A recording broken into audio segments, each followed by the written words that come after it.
Hello, welcome party people to my very new channel.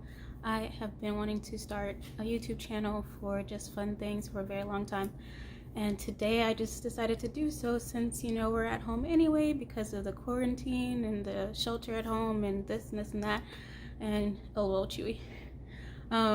So today I'm going to be showing you guys how to make a candle, like a do-it-yourself candle with things that you might have at home, hopefully. I'm going to show you two different ways to do that. One's pretty simple. I did it last night and it was super easy. And then another one I've never tried before, so we will be learning together. But it should be pretty straightforward and just something fun to do while you guys are at home trying to figure out what to do it yourself.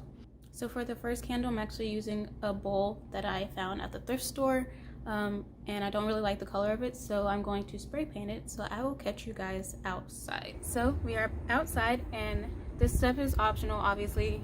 The bowl you use might be something that you really like the color of, so I just wanted to show you guys how I spray paint. Basically, whenever you spray paint, you want to make sure you put something down so that you don't get it everywhere on the ground. So yeah, I'm just going to show you guys how I spray paint. This bowl is from the thrift store, so before I even got out here, I made sure I washed it down with some soap and water just to make sure it doesn't have any dirt on it or any grime, and then also so that the spray paint will stick to it better. And so for these bowls, I couldn't decide between doing this color or this color. My room is like golden yellow and navy blue, but I do have like some accents of like this color, but mostly this color, so I really couldn't decide. So basically I'm just going to use both. I have two bowls, so I'm just going to spray one that color and one this color.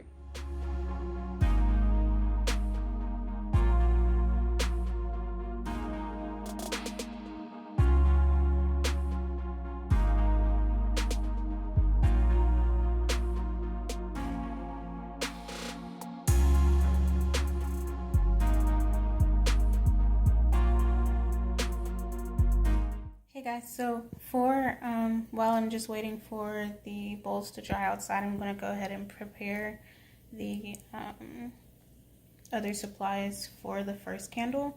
And for the first candle, I've decided let's start with the hardest one first. You're basically making the candle from animal fat. I'm personally going to be using bacon grease and chicken grease.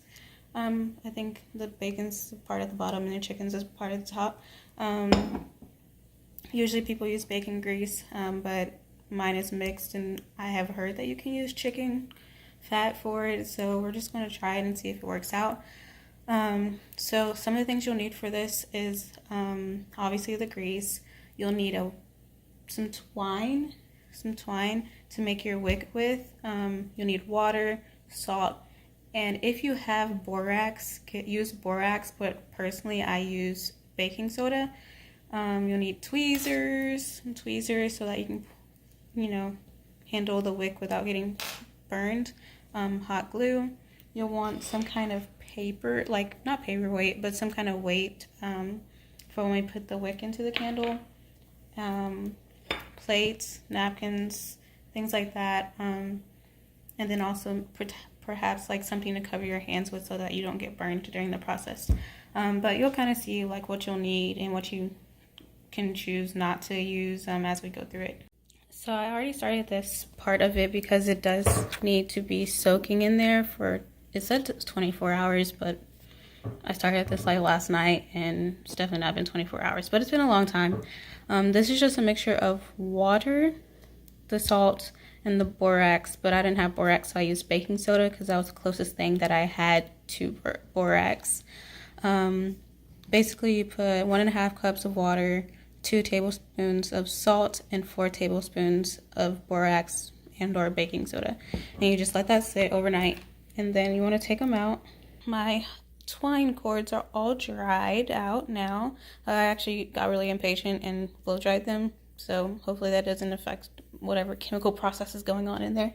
One thing I forgot to say is when you take it out of the salt and borax or baking soda mix, sometimes, and this is normal, there will be like crystals or on them, and that's perfectly normal. All you have to do is just dip them in some water and rinse it off a little bit, and then let it dry or just blow dry it like I did. So now what we're going to do is you can use a plate for this. I have a plate, but then I decided I don't want to dirty up my plate. But what you can do is you can take wax like from an old candle. I have one on the stove right now. It is boiling so that the wax inside will melt. And then you take the wax and you just pour it like over the twine while it's on the plate, or you can pour it on the plate and then put your twine in, however you want to do that. But instead of doing that, because I didn't want to dirty up a perfectly fine plate, I am using my tweezers and I'm just going to dip it inside of the wax. Okay, so I'm going to make sure that my wax is completely melted. And this is why you might need something to protect your hands from. My pot just isn't big enough for me to be able to safely pick this up with my bare hands, so I'm just gonna pick it up to look at it. Ooh, it's very, very melted, so that's perfect. And now I'm just gonna take my tweezers and we're gonna dip it inside of the wax.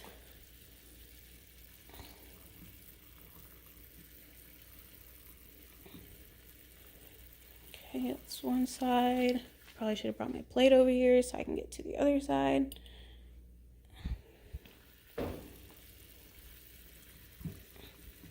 This would be easier if it was filled up to the top, but it's not.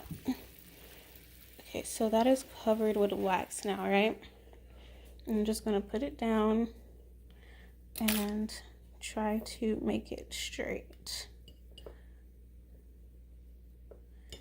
Okay, and so basically what this is doing, so the reason we put in the borax into the mixture and all that stuff is to make this wick like really high quality.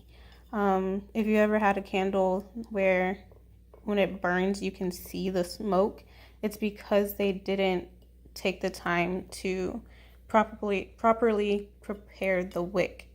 Or if you had a candle that burned out really fast or unevenly, this is also why this prevents that. So basically the chemicals and then also putting on the wax helps the flame burn down at a consistent speed and very like smooth process whenever it's in the candle. And then also putting the wax on it helps it stay straight, because you know it's already pretty much stuck into that position. So when we tie it later to a weight like these, or I might use a penny, I'm not sure yet, or I might just use this wick that I had from an old candle and tie it to that, it stays up straight, you know. So I'm going to dip the rest of these in just so I have like extra wicks for future projects, and I will catch you in a bit. Okay, so those wicks are drying, my completely made from scratch wicks, and you can see this is the one I put in there first and it's already like stiff.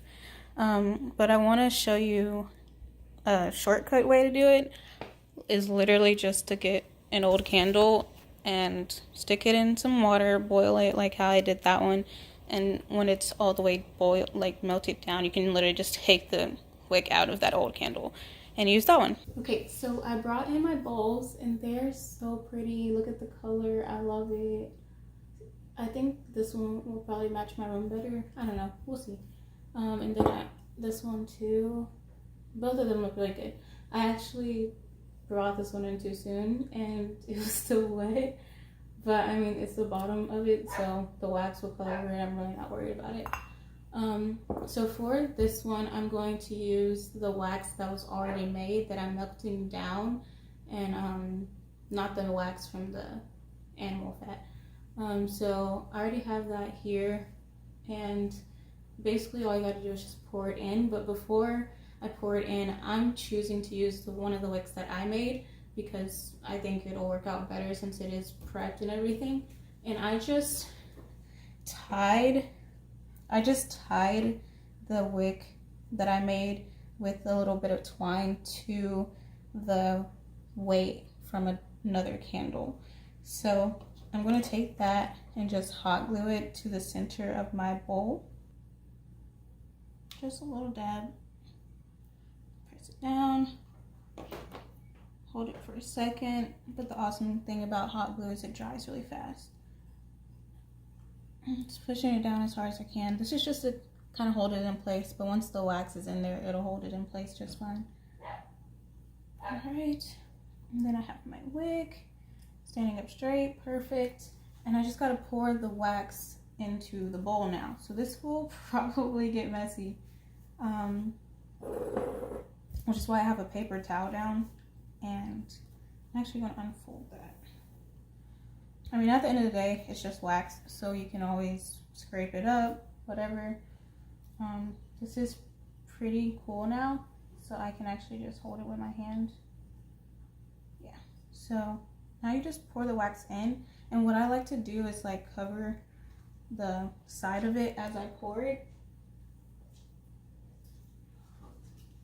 And you can see I used this one last night, and that just keeps it from getting on the edge of your bowl, and you won't have to scrape it off the bowl and potentially mess up the bowl that you're using. So I just get it, I just pour it in.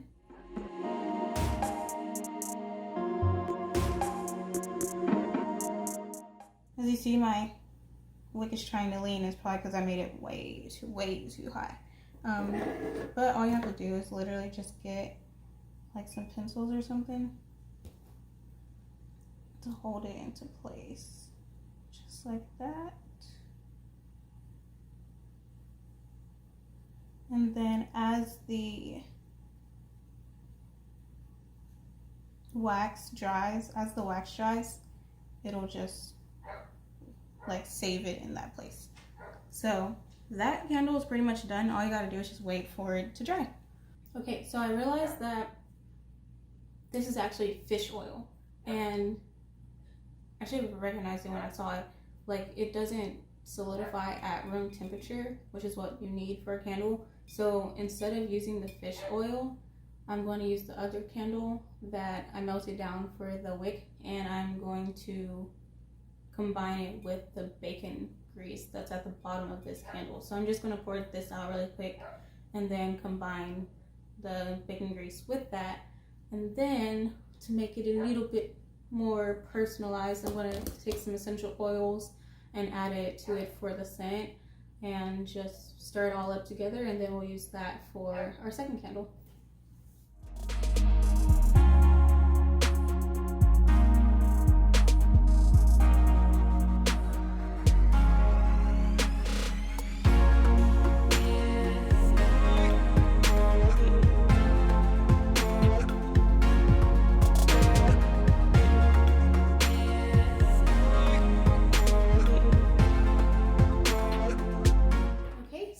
For the other candle that is pretty much mostly made from scratch, I just didn't have enough bacon grease to do it completely from scratch. I added that other candle in there, but it theoretically should work with just the bacon grease. So it's all melted down now, and I'm just going to pour it in there. I'm using one of the wicks that I made still, but this time I didn't attach anything to the end of it. I didn't want to use the rock because it would take up a lot of space in this bowl, since it is such like a wide but shorter bowl.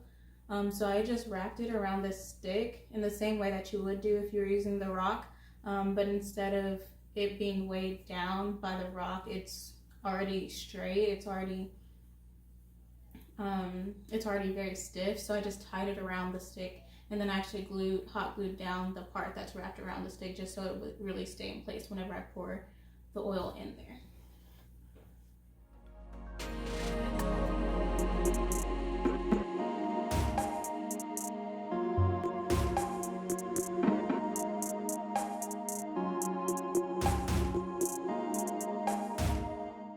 And there you have it. I'm going to move it over just a tiny bit so that it's really in the center of the candle. There we go. And now we just wait for it to dry, or to cool off and solidify. So if you guys are impatient like I am, once you finish putting the wicks into the candles and pouring the wax in there, you can put them in the refrigerator, and that'll just make the process go a little bit faster in case you're just impatient. Like I said, honestly I am. So yes, and here is the finished product. Hope you like it.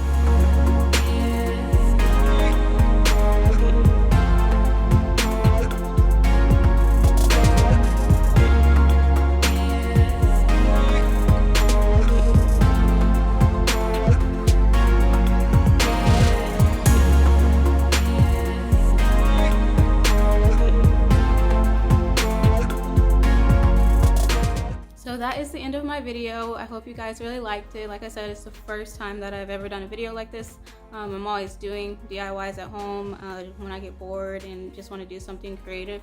But this is my first time actually doing a tutorial on it. So I hope you guys liked it. And if you did, hit the subscribe button or click like at the bottom of the video. I think that's what you're supposed to say. But yeah, thank you guys for watching, and I'll see you next time.